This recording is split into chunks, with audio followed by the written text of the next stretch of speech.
Diga aí, Gui. Entrevista? Quem é que tá com a gente então? Conta aí pra gente. Para nossa satisfação, Ricardo Andrés Roman Júnior, que é presidente da Associação Brasileira da Indústria de Hotéis aqui do estado de São Paulo, justamente para trazer um balanço, da rede hoteleira nesse fim de ano que tenta se recuperar pouco a pouco do prejuízo causado pela pandemia, né, Agostinho? Vamos lá então falar com o Ricardo. Ricardo, um prazer ter você conosco aqui, bom dia. Oi, Guilherme, bom dia. Oi, Agostinho, bom dia. É um prazer estar aqui com vocês hoje de manhã. Então, mas é um prazer mesmo? As coisas estão ficando mais promissoras, Ricardo? Diga pra gente. Agostinho, estamos vivos. Eu acho que só de estarmos vivos, de pé, respirando, com saúde, já é uma vitória, né? A saúde em primeiro lugar, esse é um lema da hotelaria. Desde que começou essa pandemia, a gente sempre levou isso em consideração. Claro que sofremos bastante, estamos sofrendo ainda. O governo federal pouco nos ajudou, ou quase nada. Mas enfim, estamos aí, estamos vivos e esperamos que essa nova cepa, Omicron, passe longe da gente. Então, lógico, a gente tem sempre cautela, né, Ricardo, em falar sobre, fazer comentários definitivos, né, quando se fala em saúde pública, ainda mais na coronavírus, porque a gente já foi surpreendido, né, negativamente muitas vezes e até de forma positiva, se é que dá para dizer, porque em setembro se previa que aqui o Brasil sofresse com a Delta, como a Europa sofreu demais. Felizmente aqui isso não aconteceu, não houve uma explosão de casos da cepa Delta, da variante Delta em setembro. Aí apareceu a Omicron, que na Europa está fazendo um estrago terrível, lá as restrições estão voltando com força total, enfim, lá não há muita dúvida de que a coisa engrossou para valer. Aqui a Omicron também ainda não se mostrou tão letal. Muitos casos, aumentando o número de casos de pessoas internadas, mas felizmente, por enquanto pelo menos, sem um grande número de vítimas fatais. De qualquer forma, quais são os cuidados básicos que o setor hoteleiro está tomando, principalmente, nem tanto pela Omicron, mas por esse número de casos enorme, grande mesmo, de gripe, hein, Ricardo? Agostinho, são os mesmos procedimentos de sempre, desde quando começou a pandemia, e aqui no estado de São Paulo, o Plano São Paulo foi muito bem implantado, inclusive foi feito a quatro mãos, né, o governo e a iniciativa privada, e a hotelaria está preparada como esteve desde sempre, né. Para nós, a gripe, que aliás é engraçado, como que todo mundo consegue ficar gripado com tanta máscara que nós usamos, né? É a vacina, né? Nós entendemos que a vacina é o que está salvando o Brasil, o estado de São Paulo, ela tem ajudado muito a gente. A Europa não está vacinada, a Europa só 30% ou 40% me parece que foi vacinada, enquanto aqui no estado de São Paulo, praticamente quase toda a população. E isso eu acho que nos ajudou muito, né? A enfrentar essas Delta, Omicron que está vindo aí, né? Não tenho dúvida, não há segredo, né? A gente já sabia desde o início, né? Ninguém escondeu nada. É que teve gente que quis remar contra a maré, né, Ricardo? Bom, isso sempre tem, né? Agora com essa questão das crianças, tem que vacinar as crianças, porque elas não ficam doentes, mas transmitem, né, o vírus. E nós, na hotelaria, Agostinho, como você já sabe, a gente está sofreu, estamos endividados, cada notícia dessa é ruim para nós, o turismo é afetado, aí se não bastasse o vírus, agora tem a chuva, né? A chuva está prejudicando bastante o turismo, mas enfim, somos resilientes, somos fortes, e o turismo nacional é o que tem ajudado bastante a gente, né? Nós estamos conversando com o Ricardo Andrés Roman Júnior, que é presidente da Associação Brasileira da Indústria de Hotéis aqui do estado de São Paulo. Ricardo, falando desse período, longo período, quase 2 anos, de praticamente inatividade, quando a gente conversa, por exemplo, com o setor de bares e restaurantes, o número de bares e restaurantes que fecharam para nunca mais é impressionante. E de cargos, de funções, de postos de trabalho que foram fechados, que talvez nunca mais sejam retomados, também é muito grande. Na hotelaria, como é que foi esse período aí de 1 ano e meio, quase 2 anos? Bastante hotel fechou, vários estão endividados e alguns ainda vão fechar porque não vão aguentar. A nossa crise ainda não acabou. O último que fechou foi o Maxud Plaza, um hotel conhecido aqui na cidade de São Paulo, um ícone da hotelaria.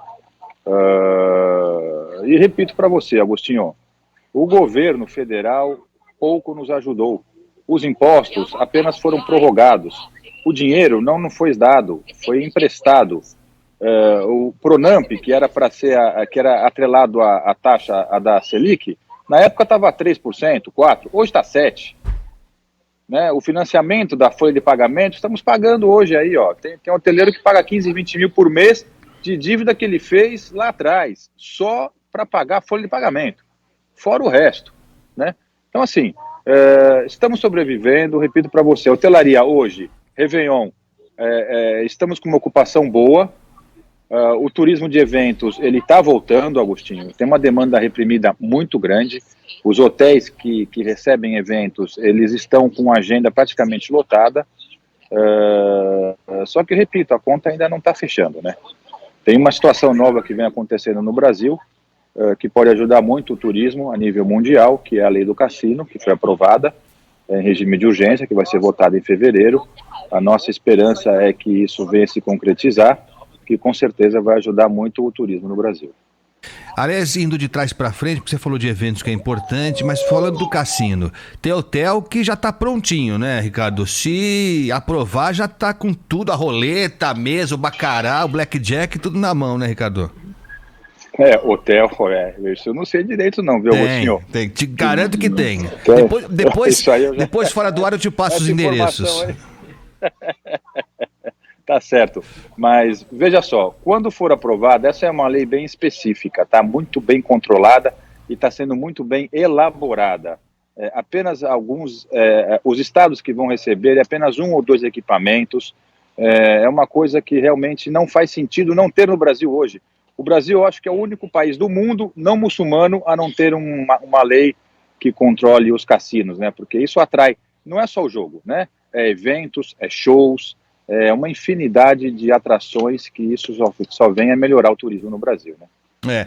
Não, me parece claro isso, né? Mas há uma dose de preconceito, há alguns mitos que foram criados, né? Foram vendidos.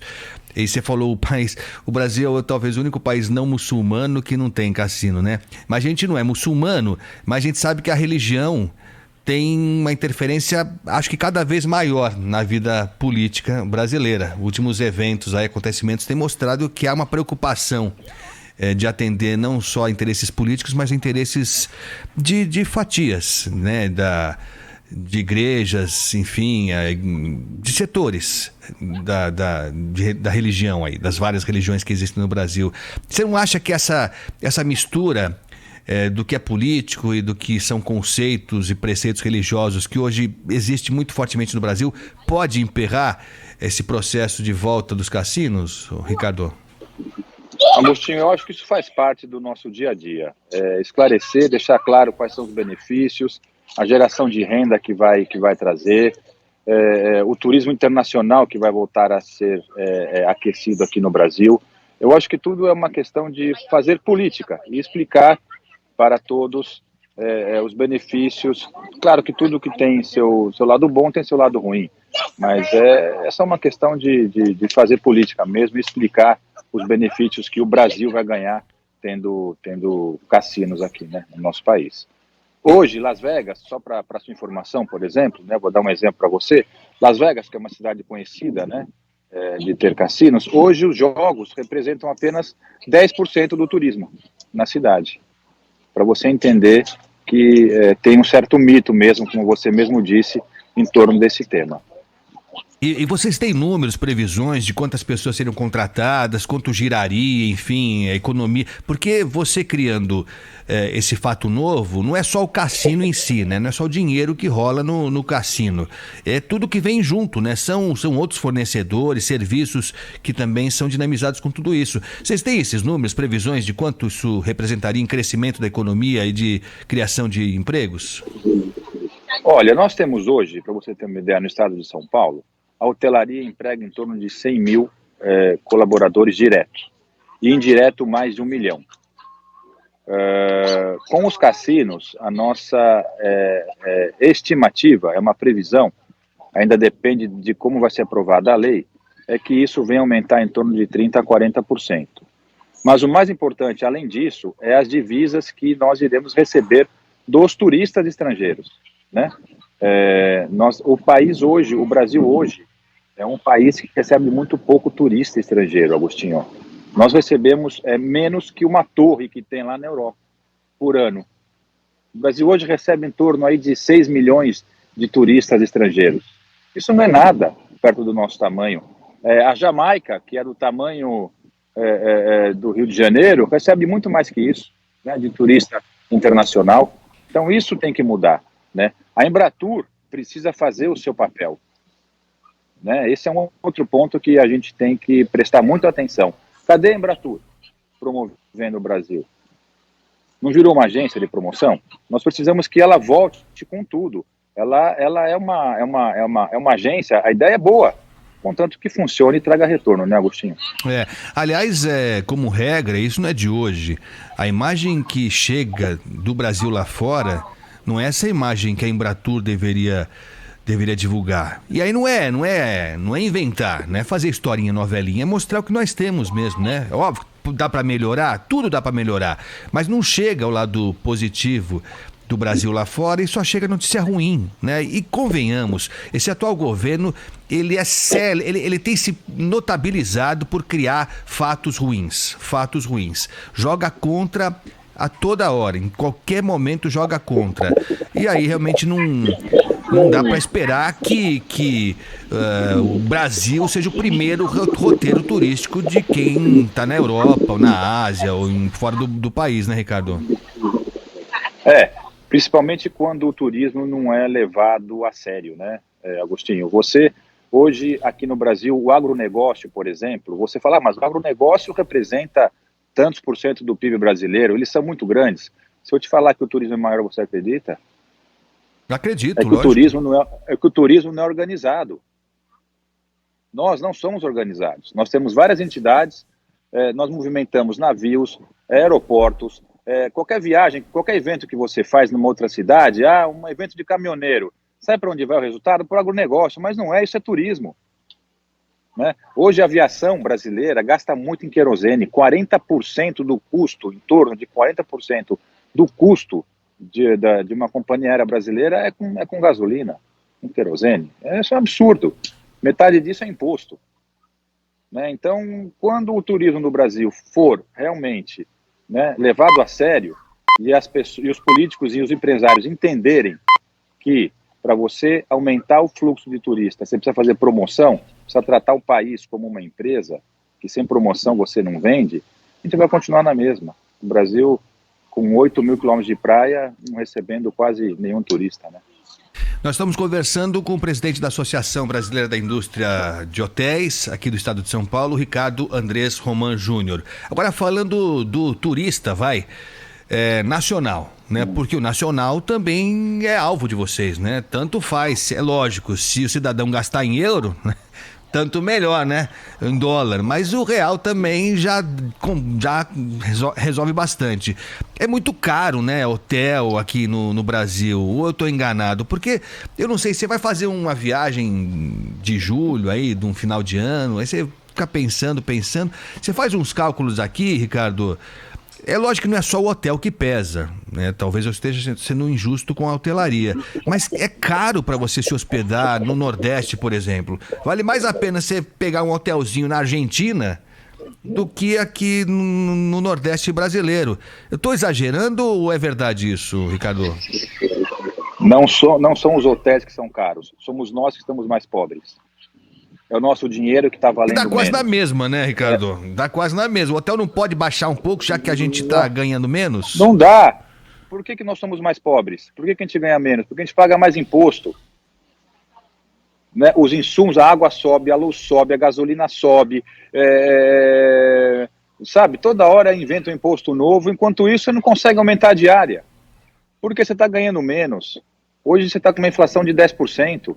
Com a pandemia, os hotéis foram obrigados a baixar a diária, né, do que era em comparação a 2019, só que em 2019 você não tinha inflação. Então você abaixou a diária, tem uma inflação de 10% e o brasileiro está mais pobre. E o dólar está a R$5, quase 6. Então fica complicado, né, Agostinho? A conta não fecha para o empresário brasileiro. E não é só no turismo não, tá? É em vários setores, viu? Da economia que a situação infelizmente, tá nesse pé aí. E você falou no meio da nossa conversa aqui da hospedagem de eventos, né? Do setor de eventos, que é bem importante mesmo, também ficou abalado, lógico, durante a pandemia. E eu não sei se em algum dia os eventos, da forma que existiam antes da pandemia, voltarão a existir. Até porque com as reuniões remotas, muitos encontros de negócios que aconteciam presencialmente, né, Ricardo, deixaram de acontecer. E eu tenho impressão, e não só nesse setor, mas eu tenho impressão que se descobriu que algumas coisas se resolvem bem remotamente com um gasto muito menor.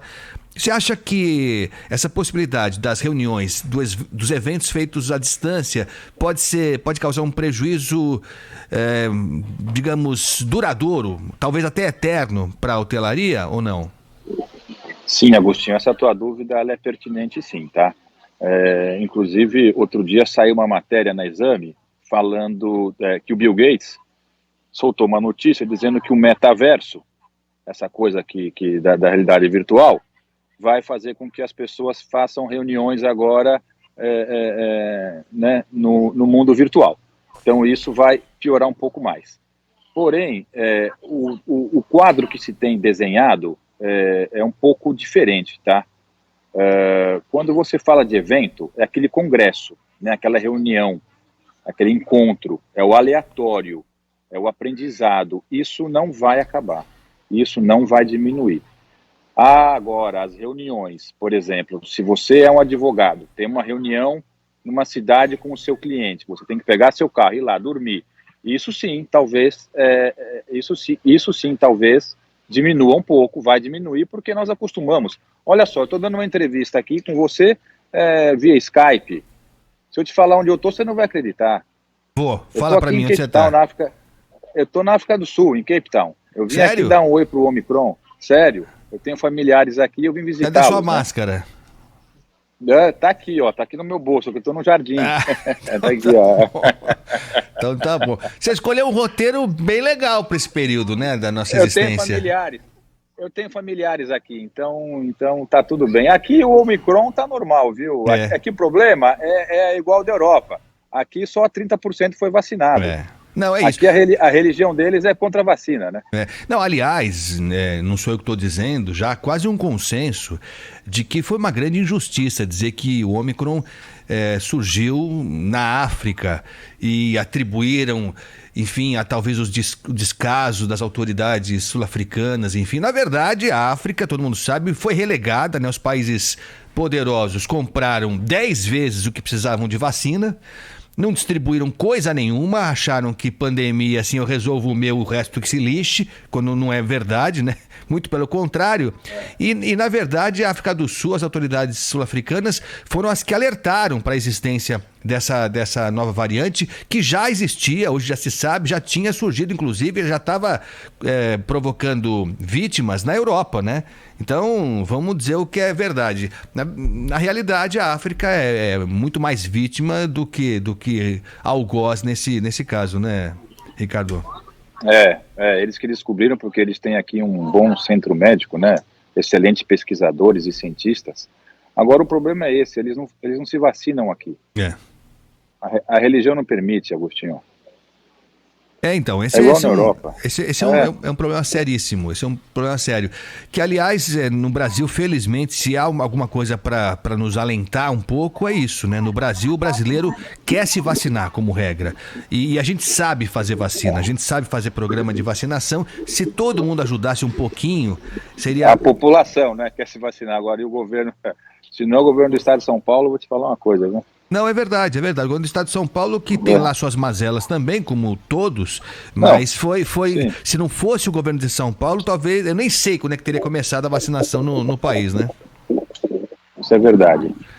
Agora, me diga uma coisa, o Ricardo, que você planeja, levando em conta que nós não teremos uma grande mudança, aliás, pelo contrário, né?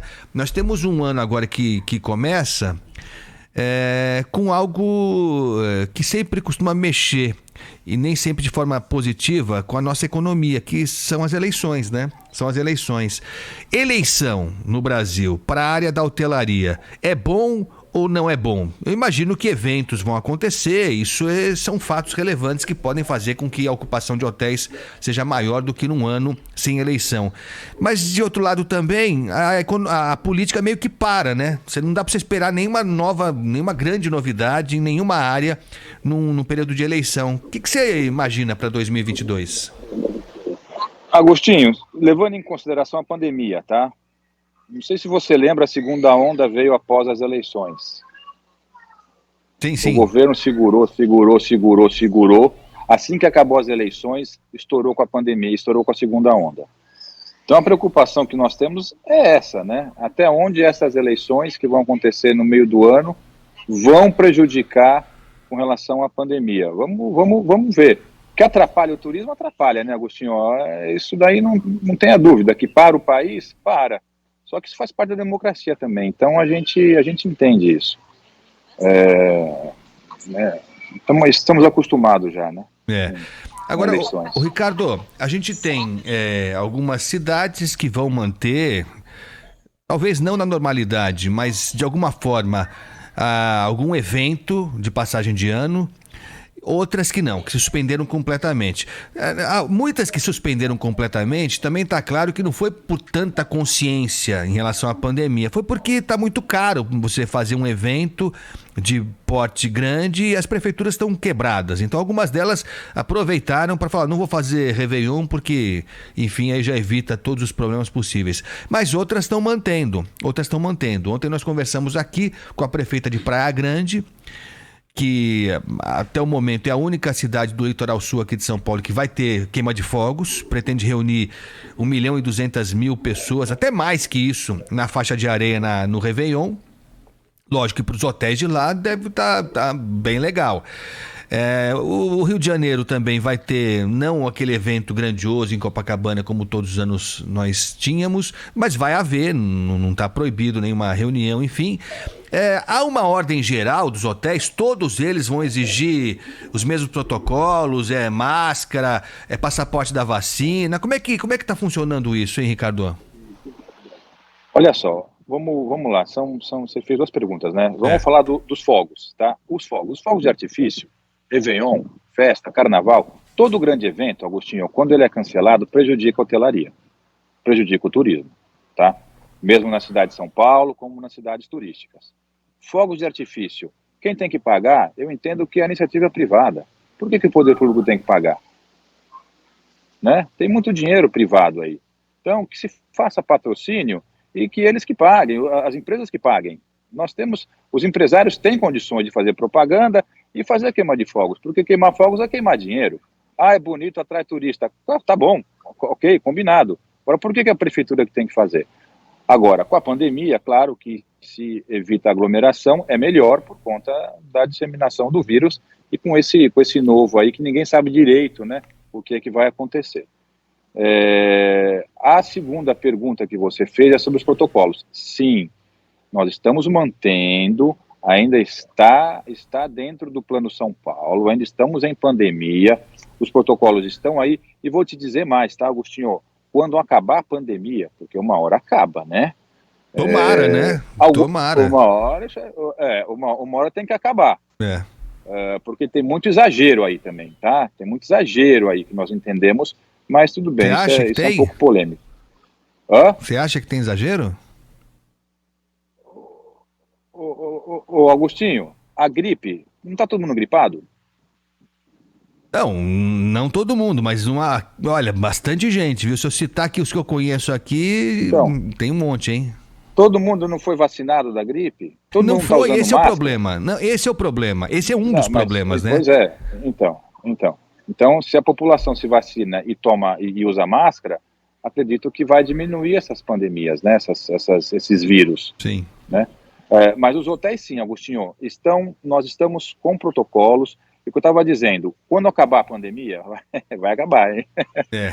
Alguns protocolos vão continuar. Tá? Você vai, grava o que eu estou te dizendo aí.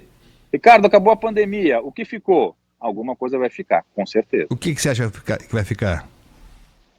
Por exemplo, tem uma tendência muito forte do cliente querer que arrume o quarto dele ou não. E ele pagar por isso. Isso é uma coisa bacana. Pô, se eu vou ficar 3 dias no hotel, eu não quero que ninguém entre no meu quarto, tá bom, ninguém entra. Se eu puder pagar mais barato, tá bom.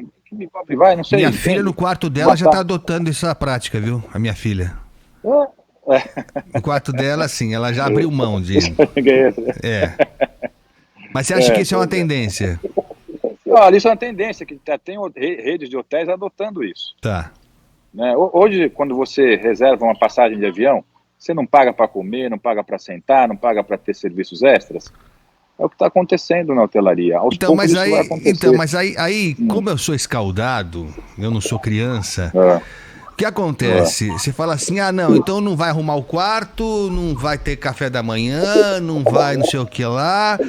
Só que isso não diminui o preço. Aí vão dizer assim que não, mas já tá incluído. Não baixa o preço, você fica sem serviço, é que nem do transporte aéreo. Foi piorando o serviço de bordo como regra, e o preço eu não vi cair nunca vi cair. Fica tudo pelo mesmo preço. Tô exagerando, Ricardo? Não tá. Essa percepção, ela existe, ela é real. O segredo, sabe qual que é? É saber comprar. É saber comprar. Eu comprei a passagem aqui para a África do Sul, para Cape Town, em março. Eu paguei barato. Se você for comprar hoje, você vai pagar o dobro. Então, mas aí, assim, é verdade. Mas assim, você jogou com a sorte, porque você poderia não ter conseguido nem embarcar. Aconteceu comigo e com uma legião de pessoas de ter comprado... Eu viajei agora... porque não tinha outra alternativa mesmo, de uma viagem que estava combinada e paga já há 2 anos. Aí vai tentar mudar a data da sua viagem. Vai mudar a data. Você paga uma outra passagem. É quase uma outra passagem a mais para você mudar a data de um voo que já estava programado. Olha, assim, não é fácil ser turista. Não é fácil. Você ser turista, você precisa ter nervos de aço, viu, Ricardo? Precisa saber comprar, precisa saber escolher, é bom ter um agente de viagem, é bom comprar direto, dependendo do destino, do hotel, faça pesquisa, é importante você entender esses truques, né? Sim. Vamos falar dessa forma. E tem muito preço diferente para hotéis de mesma qualidade? Eu consigo bagatelas? Consegue.